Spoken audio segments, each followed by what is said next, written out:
Hello guys, আমাদের Java programming এর দ্বিতীয় পর্বে আপনাদেরকে স্বাগতম।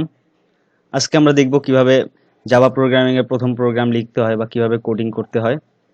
সো কথা না বলে আমরা শুরু করি। এইখানে এটা হচ্ছে নেটবিনের হোম পেজ। নেটবিন ওপেন করার পরে আপনারা নেটবিন ইনস্টল করার কিভাবে করতে হবে গত পর্বে বলেছি। সো আশা করি আপনারা অলরেডি ইনস্টল করেছেন। সো ইনস্টল করার পরে যখন নেটবিন ওপেন করবেন তখন দেখবেন যে এইটা হচ্ছে যে নেটবিনের হোম পেজ। এখান থেকে আপনি কর্নারে দুইটা আইকনস দেখতে পাচ্ছেন, একটা হচ্ছে নিউ প্রজেক্ট আইকন আর একটা হচ্ছে new file icon. New project আইকনে ক্লিক করলে একটা নতুন প্রজেক্ট তৈরি হবে এবং নিউ ফাইলে ক্লিক করলে একটা নতুন জাভা ফাইল তৈরি হবে। আবার ফাইলে গিয়েও আপনারা এখানে নিউ প্রজেক্ট এবং নিউ ফাইল আছে। আজকে আমরা একটা প্রজেক্ট থেকে শুরু করব। তো আমরা ক্লিক করব নিউ প্রজেক্ট। এখান থেকে এখানে জাভার কোন ইয়াত নিয়ে আপনি প্রোগ্রামিং করতে চাইতেছেন এটা এখানে দেয়া আছে। তো আমরা জাভা অ্যাপ্লিকেশনটা প্রোগ্রামিং সিলেক্ট করব। এখানে আমরা প্রজেক্ট নেইমের আন্ডারে আমরা প্রজেক্টের নাম কি হবে, প্রোগ্রামের নাম কি হবে এইটা সিলেক্ট করব। তো আমরা দিলাম জাভা ফার্স্ট। তারপর এই যে প্রজেক্ট লোকেশন, এইখান থেকে আপনারা সিলেক্ট করতে পারবেন আপনারা এটা কোথায় সেভ করতে চান আপনাদের কম্পিউটারে। তো আমার অলরেডি সিলেক্ট করা আছে। এখান থেকে ক্লিক ফিনিশ।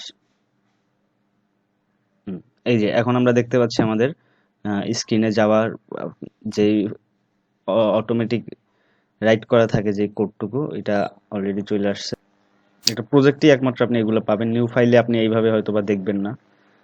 এগুলো হচ্ছে কমেন্ট, এই যে এগুলো দেখতে পাচ্ছেন এগুলোকে বলে মাল্টিলাইন কমেন্ট জাভায়। সো আমরা এগুলোর দরকার নেই, এগুলো কেটে দিব, এগুলোর দরকার নেই, এটারও দরকার নেই। এটা হলো সিঙ্গেল লাইন কমেন্ট, আগেরগুলো ছিল মাল্টিলাইন কমেন্ট। গেল। সো আমরা দেখবো আজকে জাভায় কিভাবে কোনো জিনিস স্ক্রিনে প্রিন্ট করতে হয় বা কনসোলে প্রিন্ট করতে হয়।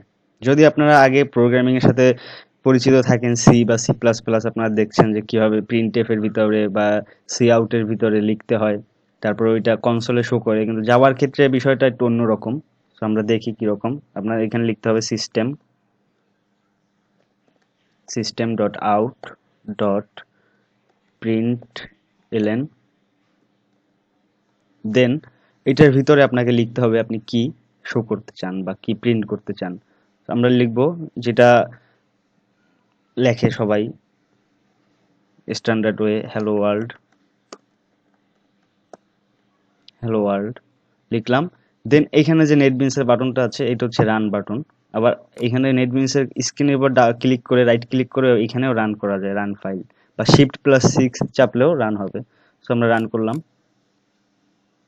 এই যে রান করার পর আমরা এখানে দেখতে পাচ্ছি হ্যালো ওয়ার্ল্ড। ঠিক আছে। সো এইখানে আমরা এই প্রিন্ট এলএন এর ভিতরে যাই লিখবো না কেন সেটাই প্রিন্ট হবে। আমরা এখানে অন্য কিছু লিখতে পারি, হ্যালো মাই ফার্স্ট জাভা। আবার রান করলাম। One or more project are compiled with errors. এখানে আমাদের ভুল আছে। আমরা এখানে একটা ডাবল কোটেশন ক্লোজ করিনি, এই কারণে। Run it, hello my first Java. Okay. So এইভাবে আপনারা যাই লিখবেন সিস্টেম আউট ডট প্রিন্টএলএন এর ভিতরে সেটাই প্রিন্ট হবে। সো আশা করি বুঝতে পারছেন আপনারা কি মানে কি বোঝাতে চাইছি। আর নেক্সট টিউটোরিয়ালে আমরা দেখব জাভার ভেরিয়েবলস নিয়ে কিভাবে কাজ করে। জাভার 8টা প্রিমিটিভ ভেরিয়েবলস আছে, আমরা সবগুলোই নেক্সট টিউটোরিয়ালে ডিসকাশন করব।